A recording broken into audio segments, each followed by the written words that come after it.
संतप्त मानस शांत हूँ जिनके गुणों के गान में, वे वर्धमान महान जिन विचरे हमारे ध्यान में। पेज नंबर 363 पर चलेगा। जो प्रश्नोत्तर बाकी रह गए थे उन्हें करना है। एक बात विशेष ध्यान रखने की ये है कि हम समय सार का भी साथ में अभ्यास करते हैं और निरंतर अधिकतम चर्चा अपने यहाँ समय सार की ही होती है। इसलिए हम सबको वेद विज्ञान की में आत्मा को एक तरफ और देहादि और रागादि लिखा भी है ना, वरुणादि अनुरागादि ते निज भाव को न्याय। तो इस तरह से हमको उसकी प्रैक्टिस हो गई कि वर्णादि और रागादि हमसे भिन्न है। इनमें वर्ण रूप, वर्ण माने शरीर पुद्गल, इन रूप में नहीं हूँ, इनका स्वामी मैं नहीं हूँ, इनका कर्ता भोक्ता मैं नहीं हूँ। फिर ऐसा ही रागादि में नहीं हूँ, रागादि का मैं स्वामी नहीं हूँ और रागादि का कर्ता भोक्ता नहीं हूँ। इसकी हमको अपेक्षाकृत अधिक प्रैक्टिस हो गई है। बाकी सारी दुनिया को तो इसकी भी खबर नहीं है। तो हमको इस प्रैक्टिस होने से उल्टी दिक्कत प्रवचन सार के पढ़ने में होने लग गई। क्या होने लग गई कि यहाँ पर ये कह रहे कि देहादि का कर्ता तू नहीं है, वर्णादि का कर्ता भोक्ता तू नहीं है, स्वामी भी तू नहीं है, और रागादि का कर्ता भोक्ता और स्वामी तू है। अंतर समझ में आया ना? तो हमारे दिमाग में वो बात जमी रहती है, तो ये हमको बहुत अटपटी सी लगती है, क्योंकि इतने मार खा खा के तो हमने मुश्किल से वो तैयार हुए उसके लिए। सारा समाज अभी तैयार नहीं है। वो तो यही कहता है कि हमने खुद रागादि किए, गुस्सा किया, क्रोध मान माया लोभ किए, और कहते हम उसके करता नहीं है, हमने नहीं किए, और किए जा रहे और कहते हमने नहीं किए। इसलिए समाज तो यही सब कहता है कि ये आप अपन लोग गलत कहते हैं। प्रवचन सार भी ये कह रहा है, मैं ये कहना चाहता हूँ। तो हमारे विद्वानों को खासकर ये भी उतनी ही गहराई से समझना पड़ेगा, और हमारे दिमाग में वो बैलेंस बनना चाहिए कि जहाँ रागादि का कर्ता आत्मा को बताया हो, स्वामी आत्मा को बताया हो, उस अपेक्षा को भी हम गहराई से समझें, और जहाँ नहीं बताया हो उसको भी समझें। जब दोनों परस्पर विरुद्ध कथन आएंगे तब हमको ये दिक्कत खड़ी होगी। पूज्य गुरुदेव श्री जब भी ऐसा करते थे कि सुबह चला रहे हैं समय सार और शाम को चला रहे हैं प्रवचन सार, ऐसा होता था। वहाँ पर एक समय सार तो हमेशा चलता ही था, उसे तो कभी बंद किया नहीं। और दूसरे समय में कभी प्रवचन सार, कभी द्रव्य संग्रह, कभी कोई अलग अलग ग्रंथ भी चलाते रहते थे। तो अभी ऐसे ही प्रकरण आमने सामने पढ़ते। सुबह प्रवचन होता 8:15 बजे, उसमें तो ये कि बिल्कुल राग भिन्न है, राग का कर्ता आत्मा नहीं है, रुमाने सुमित्या दृष्टि। और फिर दोपहर में आता ये राग का कर्ता आत्मा है। और अपने यहाँ तो उससे भी ज़्यादा बड़ी दिक्कत इसलिए है कि दिन में 10 क्लासें चलनी हैं, और वो अलग अलग अध्यात्मों को, वो तो गुरुदेव ही दोनों करते थे ना, तो गुरुदेव के प्रति अपार श्रद्धा थी। और दूसरे उन्हें मालूम था कि मैंने सुबह क्या कहा है और शाम को क्या कह रहा हूँ, तो बीच बीच में कहते भी जाते थे कि वो समय सार की बात है, याद भी दिला देते थे। अभी हमारे यहाँ तो हर आदमी अलग अलग पढ़ा रहा है। एक आदमी समय सार पढ़ा रहा, दूसरा प्रवचन पढ़ा रहा, तीसरा मोक्षमार्ग प्रकाशक पढ़ा रहा, चौथा द्रव्य संग्रह पढ़ा रहा, पाँचवा गोमठ सार पढ़ा रहा। मेरे कहने का मतलब अलग अलग पढ़ा रहे हैं, और एक दूसरे की हर बात को तो सुन नहीं सकते ना। फिर वो अपना हर एक की क्लास में बैठना संभव भी नहीं है। एक क्लास 4 क्लास में लगनी है। और हमारे लिए तो जो हॉल में क्लास लगती है उसे तो हम सुन लेते हैं, लेकिन बाबू भाई हॉल में लगे और यहाँ वहाँ लगे तो हम तो सुन भी नहीं पाते वो कि किसने क्या कहा। तो आप जब जो श्रोता आप लोग हो, तो जिन जिन की जो क्लास में परस्पर विरुद्ध लगने वाली जैसी बातें आएंगी, तो आपका यदि माइंड उन्हें सेट करने वाला नहीं बनेगा तो आपको बहुत दिक्कत आएगी। अब अभी यहाँ प्रवचन ये है कि देखो, यहाँ अब प्रश्न भी वही है। यहाँ एक प्रश्न संभव है कि यदि रागादि भाव अज्ञान भाव हैं, तो जो रागादि भाव ज्ञानी के पाए जाते हैं उनका कर्ता कौन है। अब यहाँ तो अपन कहते हैं, गौणसार पढ़ाते हैं, गुणस्थान पढ़ाते हैं कि 10वें गुणस्थान तक राग रहता है और 4थे गुणस्थान में सम्यक ज्ञानी हो जाता है जी। अब तो 4थे गुणस्थान से अनंतानबंदी राग नहीं होता 4थे में, लेकिन अप्रत्याख्याना वर्ण, प्रत्याख्याना वर्ण, संजुलन, ये इतना राग, ढेर सारा राग विद्यमान है। ये तो शास्त्रीय भाषा में हुआ कि अप्रत्याख्याना वर्ण, प्रत्याख्याना वर्ण। लेकिन हम लौकिक भाषा में बताते हैं तो मुनिराज हैं, वो भी शास्त्र लिखने का राग है, उन्हें शिष्यों को पढ़ाने का राग है, दीक्षा देने का राग है, ये सब है ना। और अब गृहस्थों का तो अपन रोजीना उदाहरण देते ही हैं कि वो 600,000 वर्ष पत्नियाँ और इतनी शादियाँ और ये इतना ढेर सारा राग है, ख्याल में ना। और ज्ञानी को राग का कर्ता नहीं कहते हैं और अज्ञानी को राग का कर्ता कह रहे हैं, तो फिर वो ज्ञानी का राग कौन कर जाता है? तो इसने देखा ना, अपन ने कल से दोहा पढ़ा था ना, ज्ञान भाव ज्ञानी करे अज्ञानी अज्ञान और द्रव्य कर्म पुद्गल करे यूं निश्चय परमान। अब उसी के संदर्भ में ये प्रश्न है। पहले प्रश्न समझ में आएगा तो उत्तर का समझ में आएगा, नहीं तो प्रश्न ही समझ में नहीं आए तो उत्तर कैसे आएगा। यहाँ एक प्रश्न संभव है कि यदि रागादि भाव अज्ञान भाव हैं, तो जो रागादि भाव ज्ञानी के पाए जाते हैं उनका कर्ता कौन होगा। क्यों ज्ञानी को तो आप कहते हो वे रागादि भाव अज्ञान है और वे कर्ता, वो ज्ञानी उनका कर्ता है नहीं। मिथ्यात्व के साथ रहने वाले अनंतानुबंधी संबंधी रागादि का नाम ही अज्ञान भाव है। ऐसा अज्ञान भाव ज्ञानियों के होता ही नहीं, ऐसा अज्ञान भाव तो अज्ञानियों के ही होता है। अतः अज्ञानी ही उन अज्ञान भाव रूप रागादि भावों का करता है। अब देखो, अपन तो ये समझते थे कि हमने ये प्रश्न पूछा कि फिर उन्हें कौन करता है, तो ये बताएंगे वे फला करता है। वो कह रहे हैं कि जैसे रागादि भाव रूप अज्ञानी परिणमित हुआ है, ऐसे ज्ञानी भी स्वयं रागादि भाव रूप परिणमित हुआ है। तो यह परिणमदि सा करता, उसके हिसाब से तो ज्ञानी को भी कर्ता कहना चाहिए उस राग का जो राग उसके है।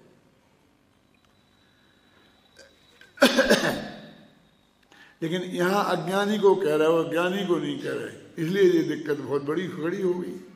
तो वो कह रहे कि हम जो मिथ्यात्व के साथ राग होता है, माने अनंतानुबंधी संबंधी जो क्रोध मान माया लोभ होते हैं, उन राग को ही हम राग कहते हैं और बाकी को हम राग कहते ही नहीं। अब पहले से एक बात समझ रहे, क्योंकि इसमें ऐसी भी गाथा आएगी कि परमाणु मात्रियम पिय रागादि नाम दे जस्य, कि जिसके परमाणु मात्र भी राग है वो 12 अंक का पाठी हो, सब्बागम धरो भी, तो भी अज्ञानी है। अब 12 अंक का पाठी हो फिर अज्ञानी कैसे हो सकता, क्योंकि 12 अंक का पाठी तो श्रुत केवल ही होता है, वो तो कभी अज्ञानी हो ही नहीं सकता।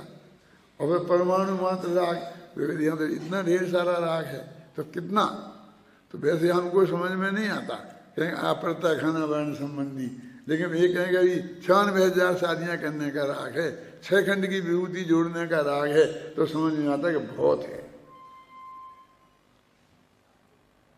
ख्याल नहीं ना, दोनों में फर्क कितना पड़ता है, हैं? तो वो सारा राग अप्रत्याख्याना वर्ण संबंधी है, और अप्रत्याख्याना वर्ण संबंधी राग भी इस टाइप का और इतनी तीव्रता वाला हो सकता है कैसा तीव्रता वाला कि चक्र चला दिया भाई पे। और तीव्र राग के बिना ऐसी शादियां भी तो लगातार होती नहीं रह सकती हैं। मैंने राग द्वेष क्रोध मान, वो जो अप्रत्यक्षना वर्ण तक और अनंतानबंदी के राग द्वेष क्या है, इन दोनों के बीच की सीमा रेखा समझना बहुत कठिन है। जिसकी समझ में भी आ जाएगी वो भी अपनी भाषा देना उसे बहुत कठिन है। कैसे समझाएं? उसी को आप कह दोगे ये राग है, और किसी कह दोगे नहीं है ये मंदिर। क्योंकि हम तो ऐसे बाहर में ही ऐसा राग आदि होते देखते हैं तो उससे ही निर्णय करते हैं। तो इसमें तो शास्त्र के हिसाब से एक द्रव्यलिंगी मुनिराज हैं और उनके अनंतानबंदी भी अज्ञान भाव है ना, राग आदि हैं मौजूद, और इतना मंद हो जाता है कि वे नौवें गिरी देखते चले जाते हैं। गुरुदेव विषय ऐसा समझाते थे कि कोई आदमी उनकी ऐसा चीरे, शरीर को चीरे, चमड़ी को ऐसा चाकू से, कुछ पहने चाकू से, फिर उसमें नमक भर के, मतलब मिर्ची डाले तो बहुत जोर से चुनवेन आएगी ना, तो भी जिसकी आंख क्या कोया लाल नहीं हो, उन्हें बिल्कुल भी गुस्सा नहीं आए। यानी इतना दुर्व्यवहार कोई करे और उतनी पीड़ा हो तो गुस्सा आ ही जाता है। भले ही वो उसे बदले में उसे मारे नहीं, कुछ नहीं करे, क्योंकि वो तो कमजोर आदमी होता है तो वो कुछ कर भी नहीं सकता, तो वैसे भी कुछ करता दिखाई नहीं देगा। लेकिन वो वैसे ही नहीं, धर्म के नाम से वो है ना साधु, तो मैं ऐसा करूंगा तो भ्रष्ट मान जाऊंगा, नरक में जाना पड़ेगा, इस भय से वो कोई प्रतिक्रिया व्यक्त नहीं करे। माने शरीर को चीर कर नमक भर के तो भी आंख का कोया लाल नहीं हो, वो चक्रवर्ती आके नमस्कार करे तो भी मान में न चढ़ जाए। हम इसे अपने अंदाजा लगाते, कभी कोई नेता के पास में बगल में खड़े होकर और फोटो खिंचवा लेते हैं तो उसको ही कितना गौरव के साथ रखते हैं और लोगों को बताते हैं कि देखो इसके साथ मेरा अच्छे संबंध है, बताने की कोशिश करते हैं कि नहीं करते हैं। तो हम तो कुछ नहीं है ना, जीरो ही है ना। मतलब राजनीति के हिसाब से आपके लौकिक कोई ऐसे काम कराने हों जो नेताओं से होते हैं, वो तो हम कुछ नहीं करा सकते ना। तो हमारे साथ ही कितने आप लोग फोटो खिंचाते हो, तो संभाल के ही रखते होगे ना, फेंक देने के लिए थोड़ी खींचते हो। और अपने माँ बाप को, भाई बहन को, कोई रिश्तेदार जो भी होंगे जिनको किसी को दिखाते भी होगे कि नहीं दिखाते हैं। माना हमें तो इतने किसी के साथ छोटा सा फोटो आ गया तो बताएगा इतना लोभ होता है। और वो कहते चक्रवर्ती नमस्कार करे तो उसका फोटो खींच करके घर में लगाने का नहीं हो तो भी इतना मान नहीं हो, तो भी कहते वो अनंतानबंदी का मानी है, वो द्रव्यलिंगी मुनि जो नौवें गिरिवेक तक गया है। अब शास्त्र से हम ऐसा पढ़ते हैं और यहाँ हम लोग में तो सीधा सच्चा यही समझते हैं, गुस्सा करता दिखता है, गालियां देता दिखाई दे तो तीव्र क्रोधी मानी है, और नहीं देख के शांत रह जाए क्या ये सोच के कि अभी शांति जी ने चांटा मार दिया है, अब मैं ज़्यादा हल्ला वल्ला करूंगा तो निकाल और देंगे, तो चुपचाप बर्दाश्त कर ले। आप समझ गए ना, तो कुछ नहीं हो जाए, पता नहीं चले कैसे गुस्सा आता है। ऐसा भी लोग कहते हैं कि उनको तो कभी हमने गुस्सा करते देखा ही नहीं।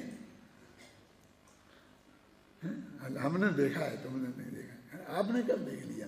कुछ जिनवाणी में देखा ना, शास्त्र में देखा ना कि अभी यदि सम्यक दर्शन की प्राप्ति नहीं है तो चारों प्रकार का क्रोध उदय रूप विद्यमान है 24 घंटे। तो हम क्रोध को कहाँ पहचानते हैं? हम सबको इस वक्त गुस्सा भी आ रहा है, मान भी हो रहा है, कौन मतलब चारों प्रकार का अज्ञान अवस्था है, तो फिर भी हमें कहाँ दिखते हैं कि ये मानी है, ये क्रोधी है। कहते हैं तो बहुत शांत स्वभाव का है, उसे हमें कभी ऐसा देखा ही नहीं, ऐसा बोलते हैं। तो हमारा और उनका जो जगत के हिसाब से क्रोध मान माया लोग समझते हैं, हिसाब किताब कैसे जम सकता है? अपन लोगों में तो ये डिफेक्ट हो गया है कि हर चीज शास्त्र से देखते हैं। देखो लिखा है ना इसी प्रवचनसार में, आगम चिट्ठा तदो जेठा, नहीं एक ऐसा शब्द भी है, आगम चक्षु साहू, फिर आगम चक्षु हैं, अपन आगम चक्षु हो गए। हम ऐसा मान लेते कि उसको भी गुस्सा आ रहा है, और इतना गुस्सा आया भरत पर चक्र चला दिया तो भी गुस्सा नहीं है अनंतानुबंधी। हमारी समझ में ये आता है कि उसे अनंतानुबंधी गुस्सा था, ये हमारे समझ में नहीं आता। और सारे जगत की समझ में जो बाहर की क्रिया है वो आती समझ में। इसलिए धीरे धीरे दोनों में बहुत अंतर हो जाता दृष्टिकोण में। और इसलिए हम कहते हैं निरंतर तुम अभ्यास नहीं करोगे तो नहीं आएगा वो समझ में। वैसे आप पढ़ते वक्त उसकी बात करते रहोगे और बाकी समय में वो लौकिक जो मार्ग है ना, जिसको हम गुस्सा क्रोध मान माया लोग कहते हैं, उसको ही मानते रहेंगे हम, है ना। तो हम अभी क्रोध को क्रोध नहीं मान सकते, और जो क्रोध नहीं है उसको क्रोध मान लें तो हमें अभी क्रोध की पहचान नहीं है। आत्मा तो बहुत दूर की बात है ना। अभी यहाँ ये अपेक्षा चल रही है कि रागादि भाव का कर्ता भोक्ता और स्वामी यहाँ पर भगवान आत्मा को कहा जा रहा।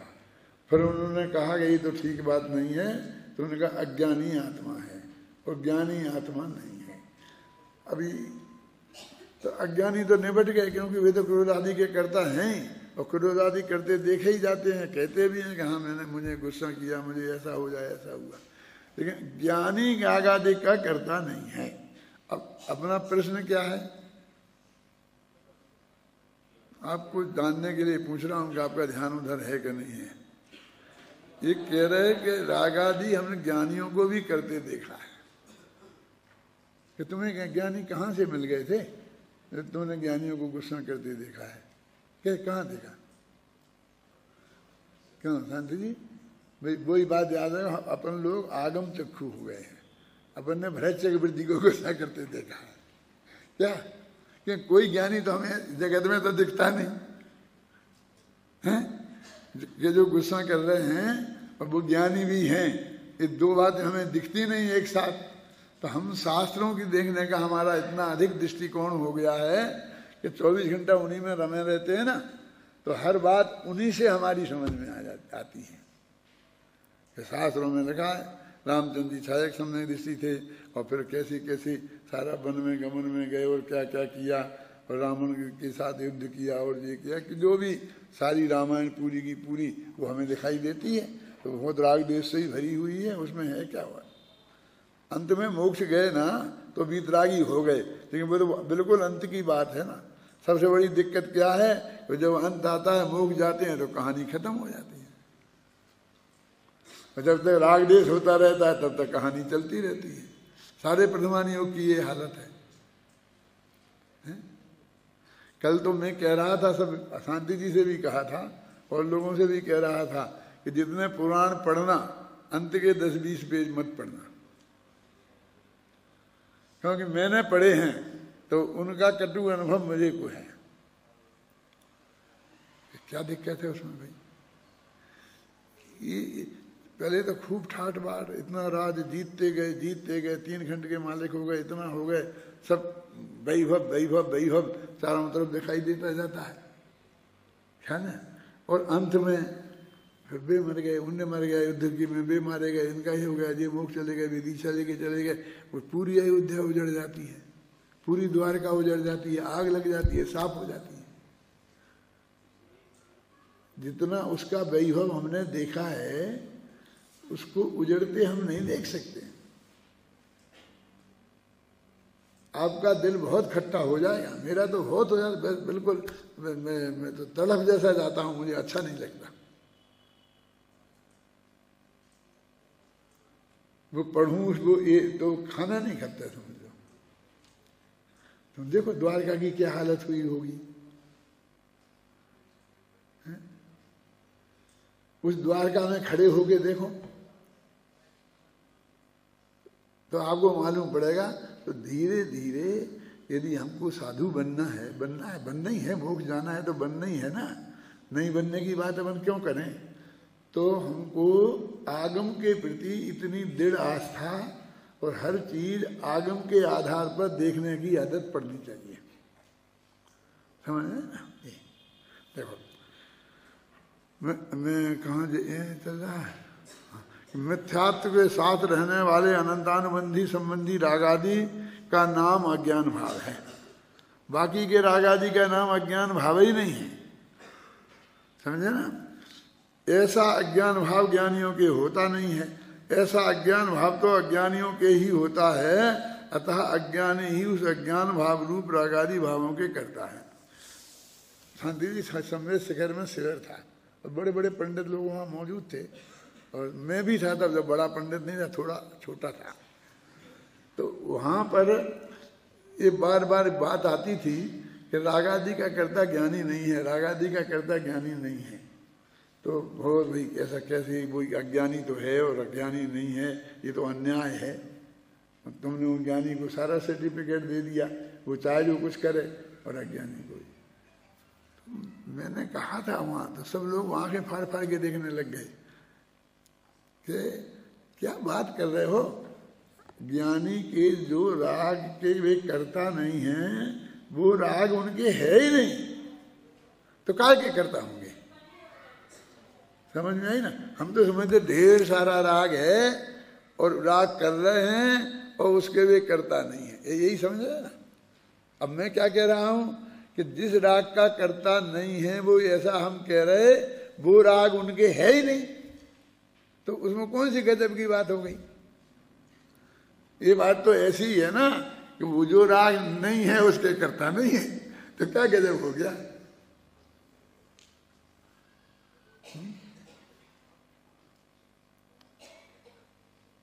एक लड़का, एक बुढ़ी अम्मा जा रही थी और अपनी पोती को साथ में लेकर, और एक घुड़सवार आया तो वो थोड़ा रुका, तो बुढ़ी अम्मा ने कहा, बेटा कहाँ जा रहा है, क्यों तुझे कहाँ जाना।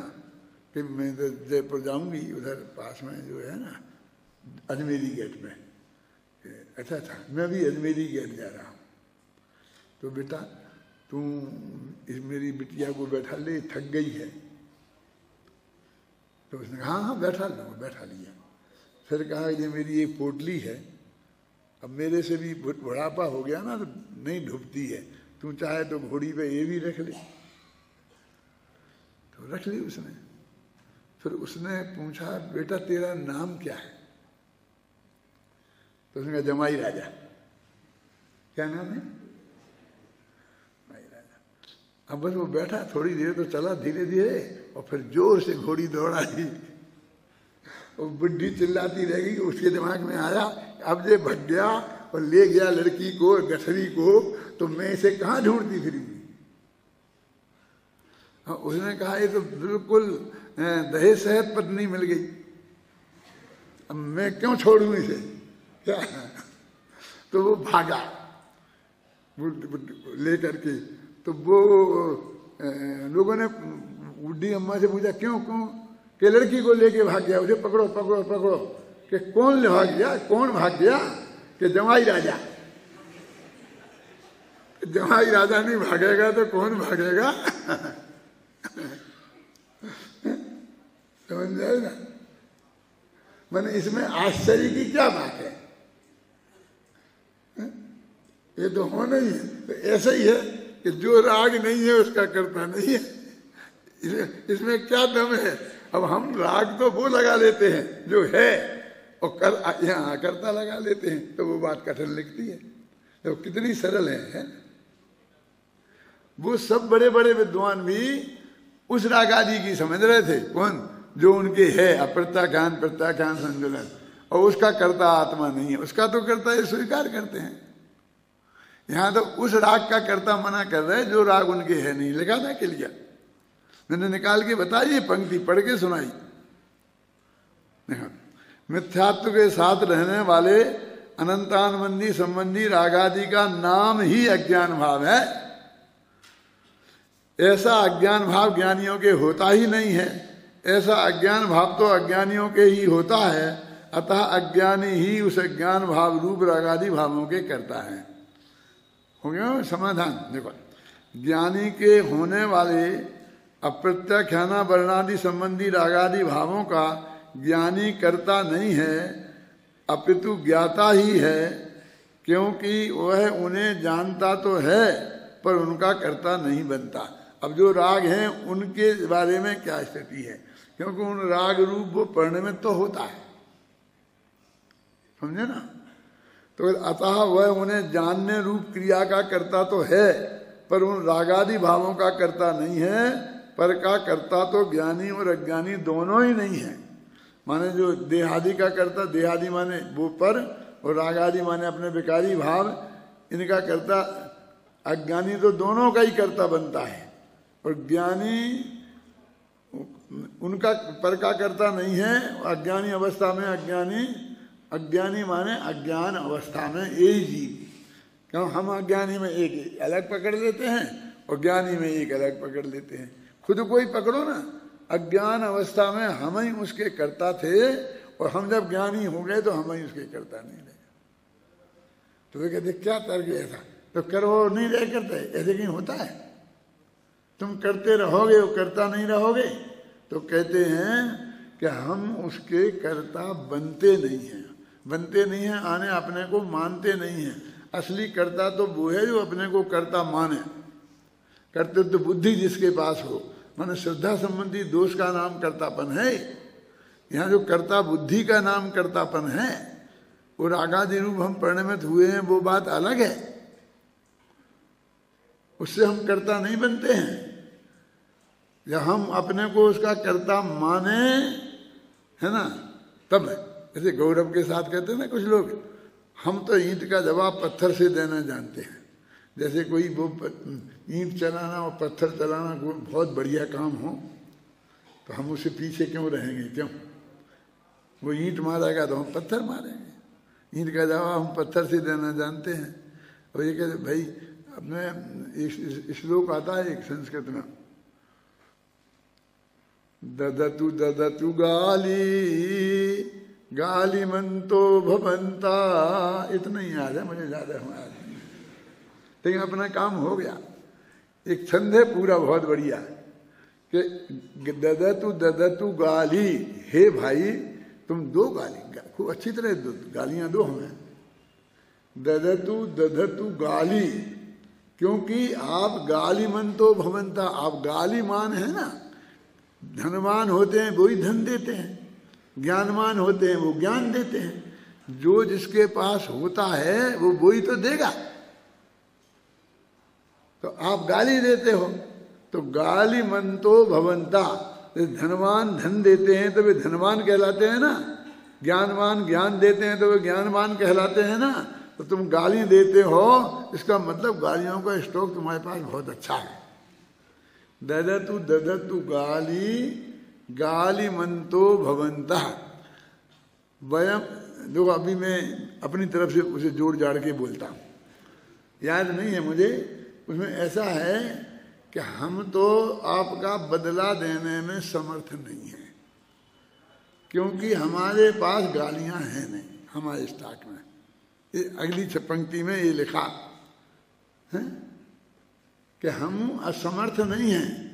एक होता है ना कि जैसे कि आप हमारे यहाँ शादी में आए तो आपने 100 रुपया व्यवहार लिखाया, तो अपने यहाँ होता था ना, अपन जाए तो अपन को भी 100 रुपया तो लिखाना चाहिए ना। ज़्यादा लिखाओ तो बढ़िया है, लेकिन उतना व्यवहार तो चुकाना ही पड़ता है ना। अपन ऐसा मानते हैं कि नहीं, उनने अपन को यदि कपड़े दिए थे तो अपन भी कपड़ा देवें, उनने अपनी महिलाओं को साड़ी दी थी तो अपन भी उनकी महिलाओं को साड़ी देवें। ऐसा व्यवहार तो आप जानते हो ना। तो जब आप हमें गालियाँ दें तो हमें भी आपको बदले में गालियाँ देना चाहिए, लेकिन हम गरीब आदमी हैं, हमारे पास गालियों का स्टॉक नहीं है। खेमचंद भाई बोला करते थे अपने प्रवचन में, ददतु गालीमंतो भवंता वयम तु असमर्था गाली दाने समर्था, ऐसा पद था। हम तो गाली देने में असमर्थ हैं। तो तो आपके कर्जदार रहेंगे, बस इतनी सी बात है। और फिर आगे कहते थे कि एक बात बताओ कि कोई किसी को कोई चीज देता है और वो नहीं लेवे तो क्या, तो किसकी होती है? वो ऐसा बोलते हैं ना कि भाई हमने आपको कहा कि ये हमने 1000 रुपया आपके यहाँ शादी में व्यवहार दिया, तो आजकल कहते हैं हम नहीं लेंगे। आजकल तो उसमें पत्र में छापने लग गए कि कोई गिफ्ट लेके नहीं आए, क्योंकि गिफ्ट में जो चीज़ें ले आते हैं नाम से नाम, और घर में रखने की जगह नहीं, काम की चीज़ें नहीं होती हैं, और सब एक सी चीज़ें आ जाती हैं, ढेर लग जाता है। और हमको उन सब का बदला चुकाना, हर एक के यहाँ शादी में जाओ तो गिफ्ट लेके जाओ। ऐसा नहीं है, बहुत बड़े महान आदमी हैं जो ऐसा लिख रहे हैं, वो तो आफत से बचने की कोशिश कर रहे हैं, क्योंकि व्यवहार तो चुकाना पड़ेगा ना। और जो सोचता है काय का व्यवहार आ गई तो रख लो, काम आ जाएगी तो आ जाएगी, नहीं तो फेंक जाएगी। देखो व्यवहार, तो वो कहते हैं कि हम गालीबान नहीं है तो हम आपका व्यवहार नहीं चुका सकते हैं, लेकिन व्यवहार नहीं चुकाने वालों को ये होना चाहिए कि फिर वो व्यवहार लेवे नहीं। फिर तुम्हारे यहाँ शादी में जो लोग आए तो तुम उनसे व्यवहार में पैसे लो मत। तुम गिफ्ट नहीं देना चाहते हो तो गिफ्ट लो मत, हैं? तो हम तुम्हारी गिफ्ट स्वीकार नहीं कर रहे। तुम हमें गाली दे रहे हो तो वे किसकी हुई? वो तुम्हारे पास ही रहेंगी ना। माने वो गाली दूसरे को जो दी जाती है वो लौट के तुम्हारे ही पास आती है, ऐसा उसका अर्थ है,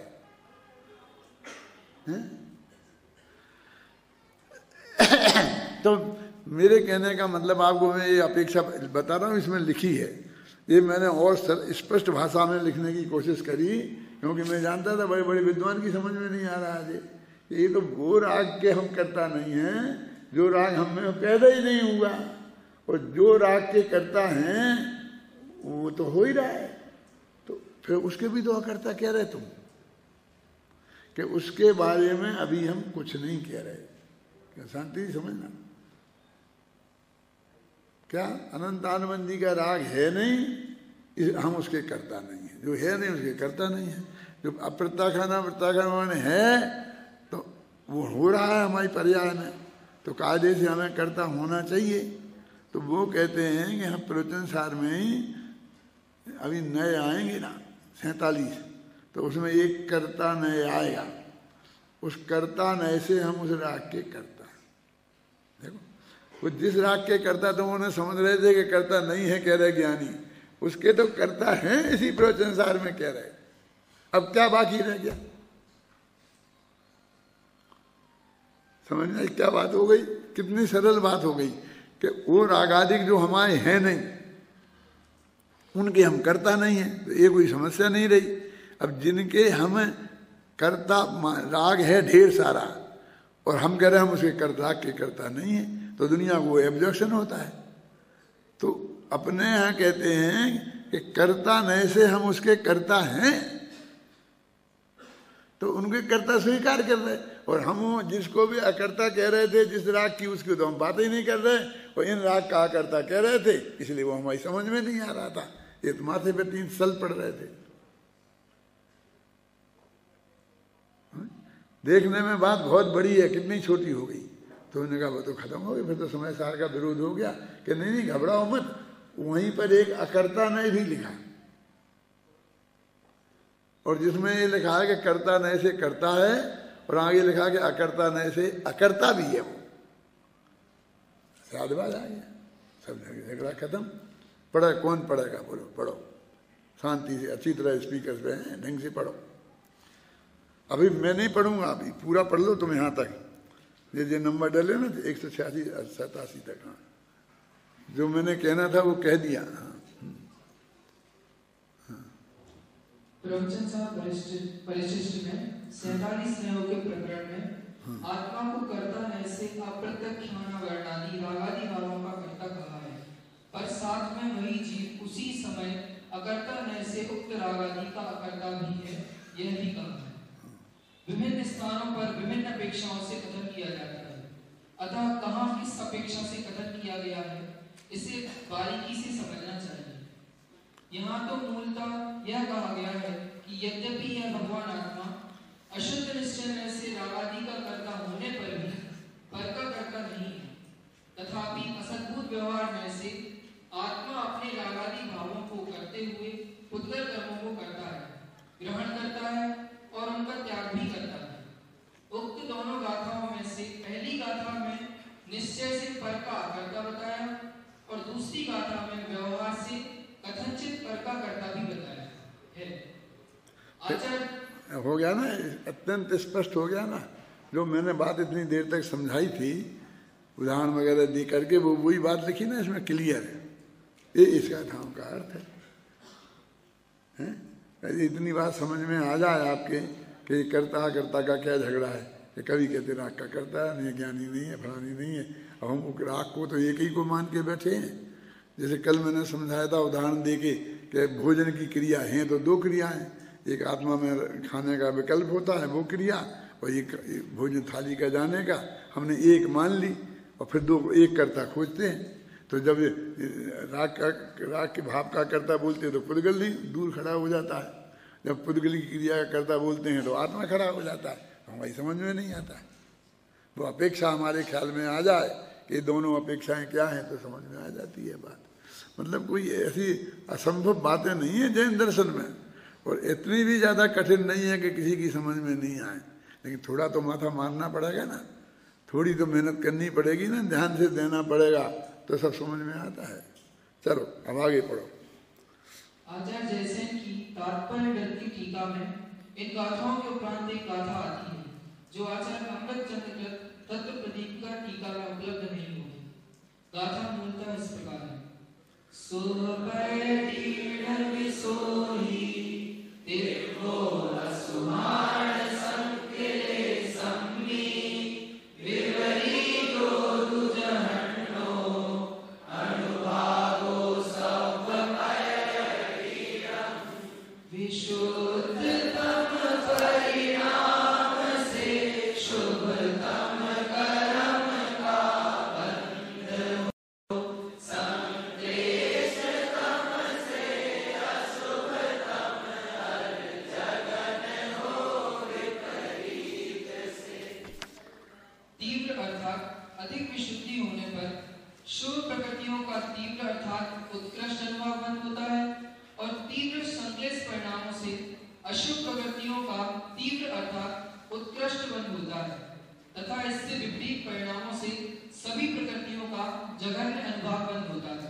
टीका में भी इसी बात को सोदाहरण दोहरा दिया है।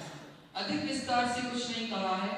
उक्त संदर्भ में विस्तार से जानने की इच्छा हो तो तत्संबंधी करणानियों के शास्त्रों का स्वाध्याय करना चाहिए। ये सबसे बड़ी बात है। देखो ये गाथा जयसेनाचार्य की टीका में है और अमृतचंद्राचार्य की टीका में नहीं है। ये क्या चक्कर है? ऐसे समय सार में भी 15-20 गाथाएं 25 गाथाएं ऐसी हैं कि जो समय सार में नहीं है, और जयसेनाचार्य की जो टीका है ना उसमें है, आत्मख्याति में नहीं है। अब इसमें ऐसा लगता है कि अमृतचंद्र को जो प्रीति मिली उसमें ये गाथाएं होंगी ही नहीं, तो फिर वे टीका क्या लिखते हैं। और जयसेनाचार्य को जो प्रीति मिली कि वो 300 वर्ष का फर्क है, तो 300 वर्ष में बहुत प्रक्षेपण हो जाता है। लोग यहाँ वहाँ से गाथाएं ला के इसमें मिला देते हैं, कर देते हैं, कोटेशन के रूप में रख देते हैं। पहले ऐसी आदत तो थी नहीं कि सब लिखें कि ये गाथा हमने वहाँ से लाई है, यहाँ से लेके रखी है, तो उठा के रख देते थे। उन्हें बताने की ज़रूरत भी नहीं समझते थे और सीधी गाथाओं में ही मिला देते थे। ख्याल में आई ना? तो ये ऐसा होता था। तो अब वो क्या हुआ, ऐसा भी हो सकता है कि अमृतचंद्राचार्य ने उन गाथाओं पर कुछ लिखना उचित नहीं समझा। आपने देखा हो कई जगह अकेली इतनी टीका लिख देते हैं सुगमम में तत्, ये तो बहुत सरल है, इसका क्या टीका लिखें हम हैं। और कई तो बिल्कुल गाथा में जितना लिखा उतनी हूबहू लिख देते हैं संस्कृत में, और कहीं तो वे उस आधा लिखते हैं, छोड़ देते हैं। तो हो सकता है कि इन टीकाओं पर उनने सुगमम एतत् लिखना चाहते होंगे और सुगमम एतत् नहीं लिखा, कुछ उनकी टीका ही नहीं की, क्योंकि करने लायक कुछ जैसा दिखा नहीं। इसलिए जो लिपिकार थे, लिपिकार समझे कौन है, कि जो एक कॉपी से दूसरी बनाते थे, दूसरे से तीसरी, तीसरी से चौथी, तो जिस गाथा का उसमें जो टीका नहीं लिखी थी तो उनने समझ ली कि ये गाथा कहीं से आ गई है, तो उनने वह गाथा ही छोड़ दी। ऐसा भी हो सकता है, ऐसा भी हो सकता है कि उन्होंने उसमें लिखना कुछ उचित नहीं समझा। और जयसेनाचारी ने, लेकिन गहराई से मैंने अध्ययन किया तो मैंने ये देखा है कि इन गाथाओं को निकाल दो तो भी कहीं से क्रम भंग नहीं होता, ऐसा नहीं लगता कि यहाँ कुछ छूट गया है। बिल्कुल वैसी बात चलती रहती अमृतचंद्राचार्य की टीका की और बिल्कुल वो गाथा में। और अब देखो ये बिल्कुल यहाँ तो कौन से कैसा बंद होता है ये बात बता रहे, मुझे राग से तीव्र बंद होता है, मंद बंद होता है। ये अभी तीव्र बंद की बात थोड़ी है, अभी बात तो ये चल रही कि रागादि का कर्ता आत्मा है कि नहीं है। अज्ञान अवस्था में अज्ञानी है और ज्ञान अवस्था ज्ञानी नहीं है, और नहीं है तो किनका नहीं है और किनका है, वो सारा मीमांसा है। और उसे फिर कर्म बंद होगा तो इससे शुभ से अशुभ होगा, अशुभ से अशुभ होगा, शुद्ध से मतलब विशुद्ध भावों से शुभ कर्म बंद होगा। तो ये तो सब मोटी अलग बात है, मतलब ये नहीं कहता हूँ, तो बिल्कुल अलग हटके बात है। अब उनने लगा ना एसो, अगली गाथा है, एसो बंध समासों से शुरू होती है, इतना बंध का संक्षेप में कथन है। ये उपसंहार की गाथा है ना, तो वो हमने गाथा नहीं गिने तो भी बैठ जाती है कि नहीं। उनने कहा था ना कि उनको ऐसा होता है, उनको ऐसा होता है, वे कर्ता होते हैं, वे कर्ता नहीं होते हैं, जो कर्ता होते हैं उन्हें बंद होता है, जो कर्ता नहीं होते उन्हें बंद नहीं होता है। अब वो ज्ञानी के अनंतानबंदी आदि जो प्रकृतियां चली गई तो उनसे जो प्रकृतियों का बंद होता था तो वे प्रकृतियों का बंद की विच्छुत्ति हो गई ना, 41 प्रकृतियों की बंद की विच्छुत्ति हो जाती है ना, तो वे अनंतानबंदी आदि कसायों के कारण वो होती थी, अब वे चली गई तो वे बंद नहीं होती हैं। तो ये सो बंद समास हो, बस उससे मिल गया। अब इसमें इतनी तो कह दिया है कि शुभ से सुबह, शुभ से, ये तो मोटी बात है ना। नहीं कहो अम्बेडकर कहते मैं क्या टीका लिखूं इसमें, ऐसा किसी ने गाथा लगा दी, कैसे आ गई हम नहीं कह सकते, लेकिन दोनों में अंतर है। लेकिन वो गाथा ऐसी नहीं लगती कि ये रह गई तो कुछ रह गया है। और अब और भाषा विज्ञानी लोग यदि गहराई से अध्ययन करें तो कदाचित उनको वो भी मिल सकता है कि उनकी जो कुंद कुंद की गाथाओं का स्टैंडर्ड है वो स्टैंडर्ड कायम रहा कि नहीं रहा। जैसे मैं बोलूँ कि समय सार की गाथाएं हैं तो विषय वस्तु की दृष्टि से, भाषा की दृष्टि से जितनी प्रौढ़ हैं, मतलब बहुत महत्वपूर्ण है, उनका अर्थ भी कितना गंभीर है। अभी एक उनका ग्रंथ और माना जाता है क्या, रैण पाहुड़, रैण सार समझ लो, तो वो रैण सार में उतनी गंभीरता नहीं है। कभी कभी लगता ही नहीं है कि कुंद कुंद की कीर्ति है, उसमें लोग वो शंका ही करते रहते हैं। अब कभी लिखी गई होगी तो, जैसे कि अब टोलरमल जी ने मोक्ष मार्ग प्रकाशा कितना गंभीर है, और देख टीकाएं भी कितनी गंभीर हैं। लेकिन वो गोमटसार पूजन उन्होंने लिखी जो कहीं चलती ही नहीं, गायब ही है, वो ऐसे ही है, उसमें कुछ में ज़्यादा दम नहीं है। मतलब उनने कह दिया होगी कल ख़त्म हो गई, कल फंक्शन रखते हैं, इसका मंदिर में बुलाएंगे सबको और कहेंगे, तो पंडित जी से कहीं कहा हुआ है रात को ही कि तुम इसकी पूजा बना दो, सब लोग पूजा करेंगे सुबह, तो रात में लिखा दी होगी उनने ऐसी अरुचिपूर्वक। यदि उसमें दम होता तो वो जिंदा रहती। मिली भी नहीं हमें पूरी तरह से उपलब्ध, जितनी भी मिली थी और जहाँ देखने को मिली थी वो उसमें दम नहीं था, तो हमने भी ध्यान उसमें नहीं दिया। तो ऐसा भी हो सकता है कि उनके जब वे प्रौढ़ नहीं होंगे तब का लिखा ग्रंथ हो, और कुछ बातें बहुत हो सकती हैं। ऐसे ग्रंथ बहुत हैं एक छत्र चूड़ामणि, वो गद्य चिंतामणि है ना।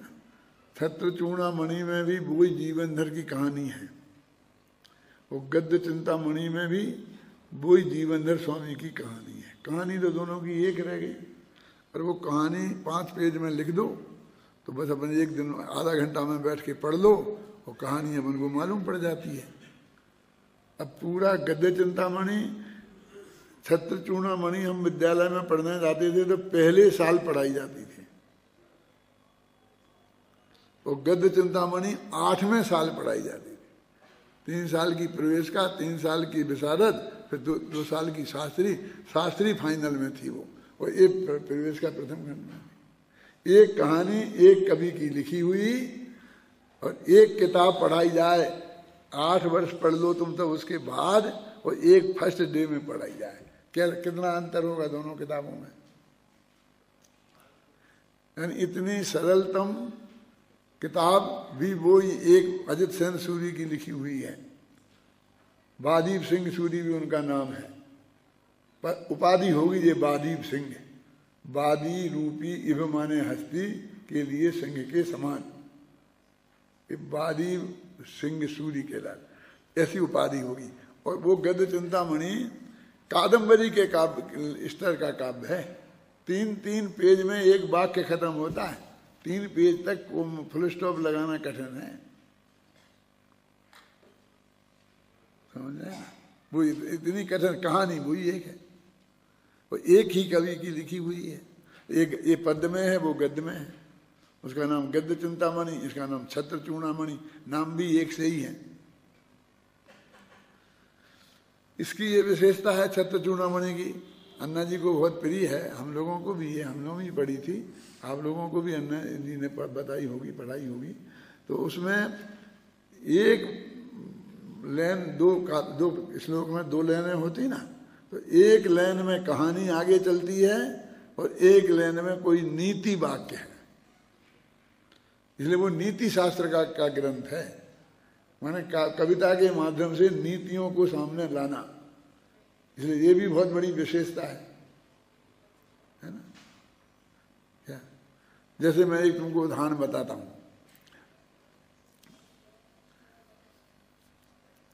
जीवनधर स्वामी की माँ उनको मिली 14, 15, 16 वर्ष बाद, अपहरण हो गया था, ये अलग पले, वो माँ ने विधवा जैसा जीवन अलग बिताया। तो जब उन्हें मिले तो वो बहुत दुखी थी, क्योंकि उसके ही प्राइम मिनिस्टर ने, मंत्री ने उसके पति को, राजा को मार डाला था और राज्य पे कब्जा कर लिया था। तो उसके प्रति उसके दिल में बहुत क्रोध था उसकी माँ को। तो बेटा मिला तो और तो बातें बाद में, कि बेटा तुम उसे कब मारेगा, उसे काष्टांगार से बदला लेना था। तो जीवनधर स्वामी से उसने ये सब बातें कही कि तेरा पिताजी के साथ में, भाई तेरा ये मिनिस्टर था अपना, और इसने ऐसा किया। तो वहाँ पर वो कहते हैं, जीवनधर स्वामी अपनी बहुत प्रशंसा करते हैं, मैं ऐसा कर दूंगा, मैं ऐसा कर दूंगा, मैं ऐसा कर दूंगा, मैं ऐसा कर दूंगा। तो वो जो उनके गुरुजी थे, उनने प्रतिज्ञा लगाई कि बेटा साल भर तक तुम किसी से लड़ोगे नहीं, पहले मेरे सामने प्रतिज्ञा करो, तब मैं तुम्हें छोड़ूंगा, क्योंकि तुम अभी अनाड़ी हो और वो तो राजा है इतने दिनों का, 16 साल से उसका, तुम उसे कैसे मार दोगे, जाकर के भिड़ जाओगे और मर जाओगे उसके हाथ से, बाप मर गया और तुम भी मर जाना। तो ये बहुत प्रशंसा कर रहा था। तो कवि के चित्त में एक विकल्प आया कि इसका प्रशंसा करना, इतना अपनी प्रशंसा उचित है क्या। तो वहां इसने नीति लिखी, अब आप सोच नहीं सकते, मुग्धेषु अतिविदग्धानाम युक्तम ही आत्मकीर्तनम। जो भोले भाले प्राणी हैं उनके सामने जो अत्यंत चतुर लोग हैं, वे अपनी प्रशंसा करें तो वो ठीक ही है, ऐसा लगा देगा। मुग्धेषु माने भोले भाले, और अति विदग्धा नाम माने जो अत्यंत चतुर हैं, यानी वो जीवनधर स्वामी अत्यंत चतुर थे और माँ बेचारी भोली थी। तो क्या मुग्धेषु अति विदग्धा नाम, जो मूर्ख लोग हैं उनमें अत्यंत चतुर लोगों को अपनी प्रशंसा करनी ही चाहिए। तो आप किसको, आपके गले उतरती है हैं? क्यों करना चाहिए अभी, चाहे मूर्खों में हो चाहे समझदारों में हो। वो कहते हैं कि वो जितनी घबराई हुई है, यदि वो कह गए अरे साहब क्या करें, वो मुझे भी मार डालेगा तो वो बहुत दुखी हो जाएगी। अभी तक वो आशा बांधे बैठे थी कि मेरा बेटा कहीं होगा और वो आएगा और वो अपने बाप के मौत का बदला जरूर लेगा, और वो बेटा ऐसी बात करने लग जाए तो वो माँ का धैर्य टूट जाएगा। तो माँ का धैर्य बना रहे, इसके लिए उसे अपनी प्रशंसा करना बहुत जरूरी है। ये नीति है, समझे ना। मुग्धेषु अति विदग्धा नाम युक्तम ही आत्मकीर्तनम। अब जैसे कोई झगड़ा हो गया हो तो इधर आकर के सब घबरा रहे हो, छिप रहे हो, भग रहे हो, हाय राम क्या करें क्या करें। तो कोई आदमी आता है ना, तुम क्यों घबराते हो, खड़े खड़े हो, मैं हूं ना, मैं हूं। तो तू क्या करेगा, तू भी बिना हथियार के लिए हथियारों से लेस आएंगे क्यों। तो वो भी जानता है कि मैं भी कुछ नहीं कर पाऊंगा क्या, लेकिन वो हिम्मत बनाता है ना। प्रशंसा कर, कैसे नहीं कर पाएंगे, तुम क्या समझते हो। और फिर थोड़ी देर बाद जब सब शांत हो जाएंगे तो कहेंगे चुपचाप धीरे धीरे अपन निकल चल रहे इधर से उधर। कोई रास्ता बताएगा, मेरे कहने का मतलब लड़ने को नहीं भी कहेगा। तो अभी पहले उसकी ड्यूटी है कि जो घबरा रहे हैं लोग उनको धैर्य बनाए। ऐसी ऐसी नीतियां हर श्लोक में। ऐसा श्लोक तो मिलेगा कि जिसमें अकेला नीति वाक्य हो लेकिन कहानी आगे ना बढ़े, लेकिन ऐसा श्लोक नहीं मिलेगा कि जहां कहानी बढ़ जाए और नीति वाक्य नहीं है। माने नीति वाक्य तो हर श्लोक में होना ही चाहिए। कहाँ पढ़ रहे थे, हो गया ना, अपने एक पैरा रह गया ना पढ़ने में। हाँ अभी है 2 मिनट, पढ़ो बोलो। पर कर्तृत्व भोक्तृत्व संबंधी जितना भी कथन है वह सब असद्भुत व्यवहार का कथन है।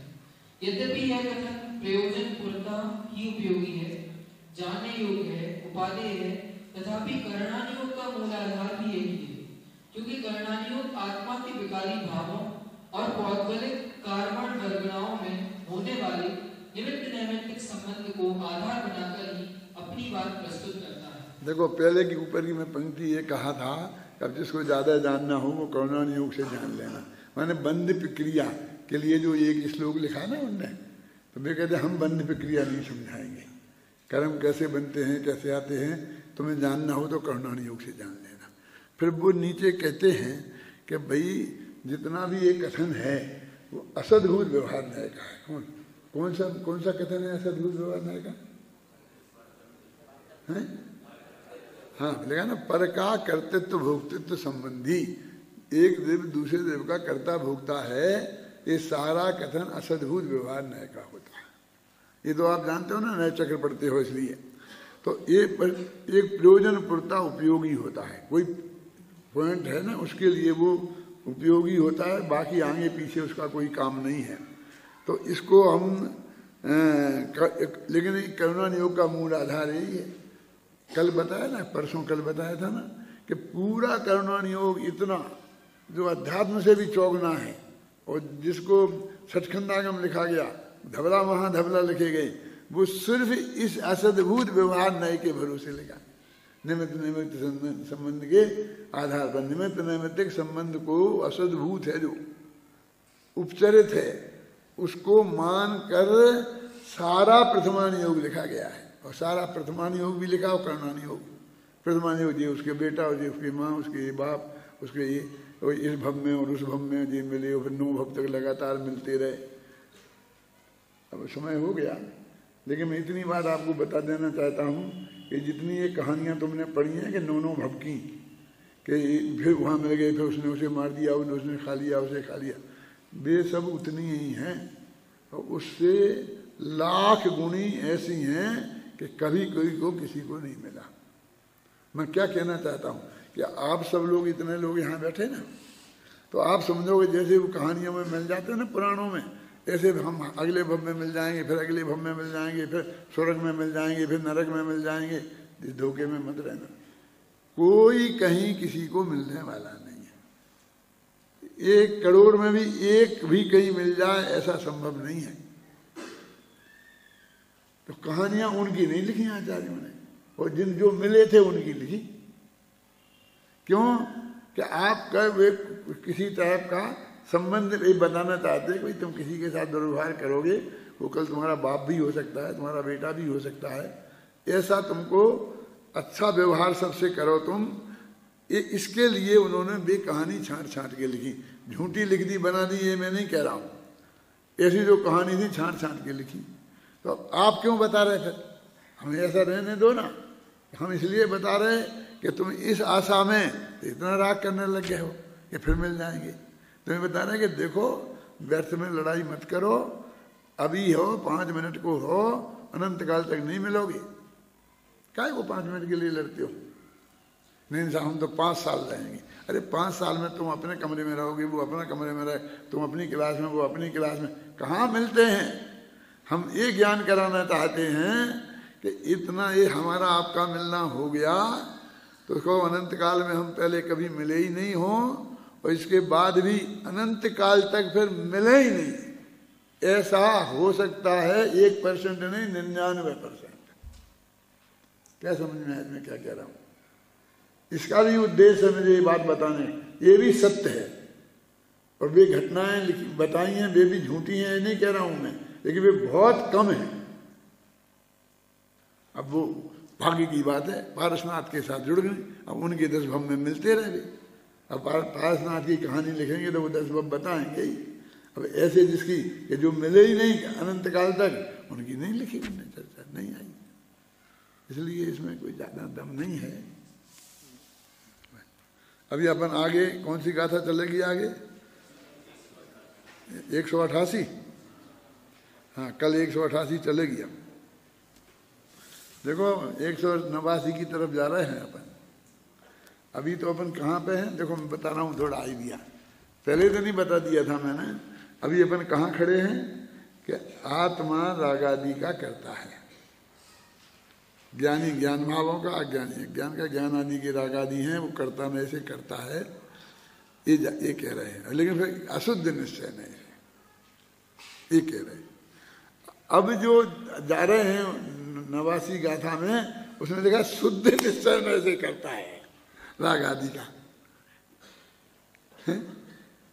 यहाँ इस तरफ जा रहा है, मेरे कहने का हम बढ़ रहे हैं, तो हमको उस गहराई से उस बात को समझना चाहिए। थोड़ा पढ़ ले आना, 2-3 गाथाएं पढ़ के आना, तो हमको समझाने में जरा सुविधा रहेगी।